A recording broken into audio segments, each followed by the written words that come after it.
What's up, everyone? So I have been taking care of Miss Gidget and her brother Jax for the last 11 days, and I wanted to quickly share how I go about pet sitting stays like this, and then I'm going to show you what I do at the end of every pet sitting stay that really corners my service as a premium service offering, which allows me to charge a little bit more, and it incentivizes the clients to book me more and for them to refer people to my business more often. So most of our pet sitting clients request three 30-minute visits throughout the day, morning, midday, and evening, and do not have us sleep overnight. However, Gidget is 14 years old and she has several health issues. On top of severe separation anxiety, she has PLE and IBD, and she has really bad arthritis, and she just needs a little bit extra care and love and attention. So with that being said, I do what's called a live-in stay. And our live-in care is when we stay there overnight and we are in and out throughout the day as if we are living in your house. It really works out well for clients like Gidget. However, it's not our typical pet sitting service because we have to charge so much for it to be worth it for us time-wise. I know a lot of other pet sitters that do not like offering this overnight live-in style service because it has them away from their own home and their own family for so long.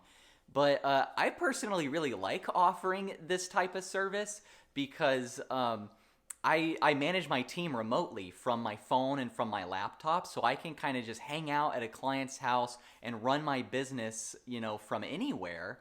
And I have other pet sitters on my team that are out doing the drop-in visits and the daily dog walks and all that kind of stuff. It was hard for me to do this kind of service when I was out in the field more, but now that I'm out of the field, it makes it easier for me to do this kind of service. And I don't have kids or a family or anything, I have Turkey and King, so it's just not a big deal for me to go and live in somebody else's house for 11 days like this. So at the end of this kind of pet sitting stay, I always start by picking out a couple of my best photos from the stay, and I have the Walgreens app on my phone, and you can do the 1 hour print at Walgreens for like 26 cents a photo. So I just get a couple of the best photos printed, and then I have stationery cards with our logo on them. And I write a handwritten thank you note in our branded stationery, and I leave it with these printed photos. And because this was such a big stay, and honestly their invoice was so large, I also got them some flowers to welcome them home, and I'm also leaving them a couple of things with our brand on them. I always like giving our clients gifts as often as we can, but anytime I give a gift, I try to make sure that it is something that will promote our business at the same time. I'm not just giving them something random from Walmart or something. I'm giving them customized things with our logo and information about our business. So when they come home, they'll take a picture of this stuff that their pet sitter left for them. They'll put it on Facebook and say, wow, look at this gift from our pet sitter. How cool is this? And then she might use this canvas bag, going to the grocery store so people will see that logo, when she's in line at the grocery store. Or she might use this notebook on her desk at work and people will see our logo there. So I'm always trying to think about this subliminal marketing. And this is really part of how I corner our pet sitting services as a more premium offering.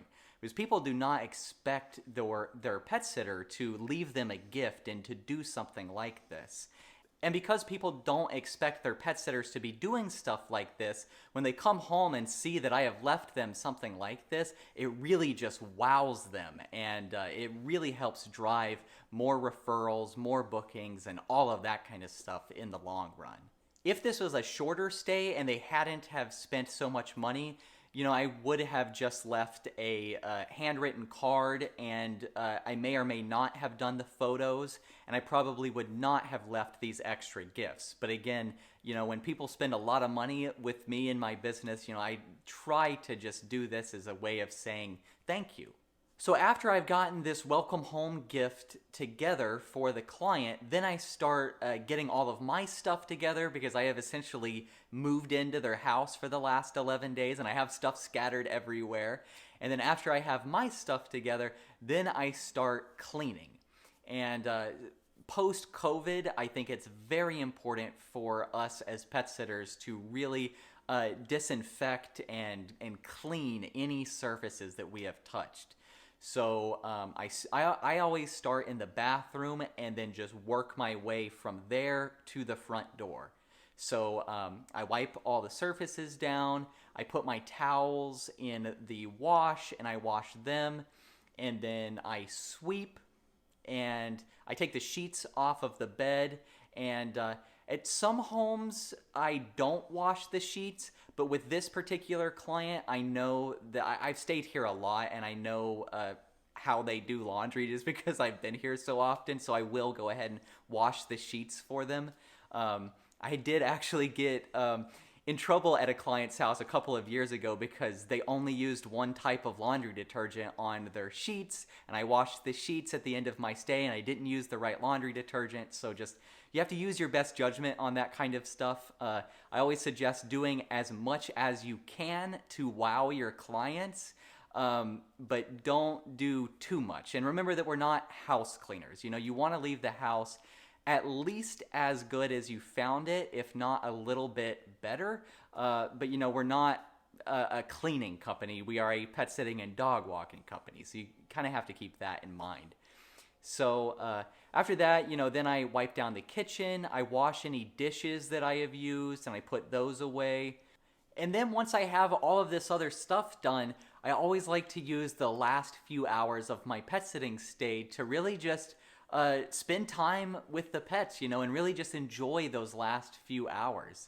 So, I'm going to sit here and just give Gidget some love, and I will play with Jax a lot. He's obsessed with his ball. So we will play fetch a lot, and I will have him nice and tired for when his mom and dad get home. And that's what this is really all about. I talk a lot here on the channel about the business side of being a pet sitter and dog walker, but spending time with the pets and getting to play fetch and cuddle with them and do all this kind of stuff, that's really what it's all about. I hope this video has given you some ideas on how to take your pet sitting services to the next level. And I really just encourage everyone to think about how you can make your service a more premium offering. The more of a premium service that you can offer, the more money that you can charge, and the more higher end clients you can attract and work with. And again, like I said, all of these little things just really help to drive more bookings, more referrals, all of that kind of good stuff. So it all kind of comes full circle to paint this big, beautiful picture that is your pet sitting and dog walking business. I would love it if you hit the subscribe button to stay up to date with my weekly content. I post videos here on the YouTube channel every week sharing my experiences as a full-time professional pet sitter, dog walker, and pet business owner.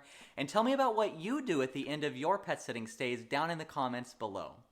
I'm Doug the Dog Guy, this is Gidget, and we are reminding you to stay positive.